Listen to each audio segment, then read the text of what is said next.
दरम्यान शिवसेना खासदार मिलिंद देवरा यांनी मुख्यमंत्र्यांना पत्र लिहिलंय। मराठी माणसाला मुंबईतील रोजगारासाठी प्रथम प्राधान्य द्यावं अशी मागणी त्यांनी पत्रातून केली आहे। रोजगारावर प्रथम मराठी माणसाचा हक्क आहे असंही मिलिंद देवरा म्हणाले। तर मुंबईला आर्थिक राजधानी बनवण्यात मराठी माणसाचा वाटा मोठा आहे असंही मिलिंद देवरा यांनी या पत्रामध्ये म्हटलेलं आहे।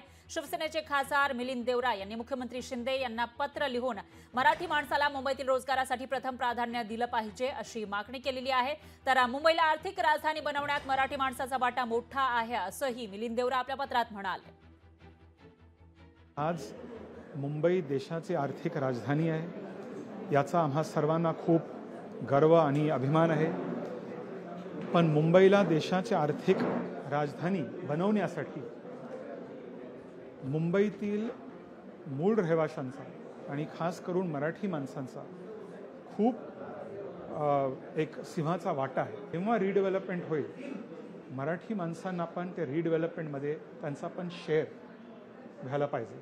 आणि म्हणून मी मुख्यमंत्री साहेबांना विनंती केली की रिडेव्हलपमेंटमध्ये जॉब्सचा प्रायोरिटी मॉल्स असो, हॉटेल्स असो, रेसिडेन्शियल किंवा कमर्शियल टावर्स असो, जॉब्सचा प्रायोरिटी त्या विभागात मराठी माणसांना मिळाला पाहिजे।